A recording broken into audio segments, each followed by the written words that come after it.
Hi there crafters, Louise with you today, and I am sharing a fun little technique that I like to call the reverse stencil.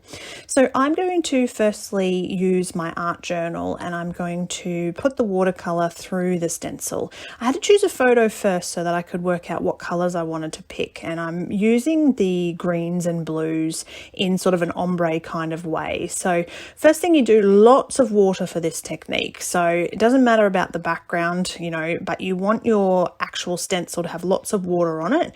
You can add some water afterwards if you want to add a little bit of extra spray, but you're actually going to flip the stencil over and place it onto your background.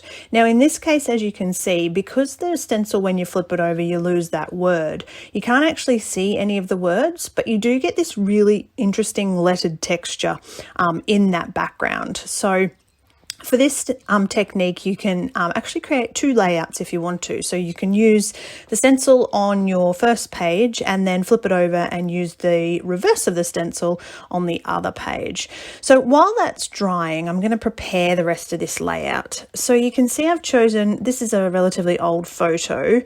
It's about 5 years old now, but it really suits the collection. So because it has that outdoorsy vibe, there's a real outdoors feel to some of this month's elements, and that's what I wanted to focus on.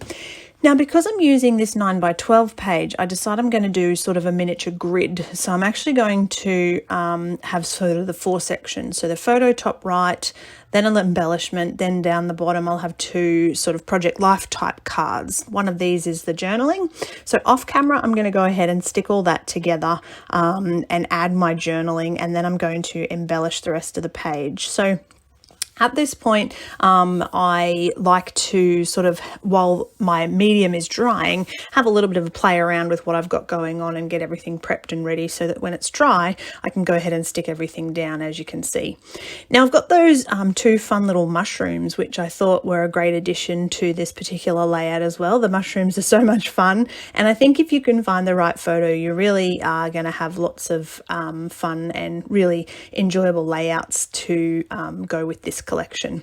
Now I like to have at least some kind of border around my page. It's just a funny thing in my head that I like to do. So all I'm going to do is just highlight a little bit of shadow around the outside with some black distress ink, going ahead and sticking everything down. So that's this layout done. That's my reverse stencil technique. Hope you enjoyed. Thank you so much for watching.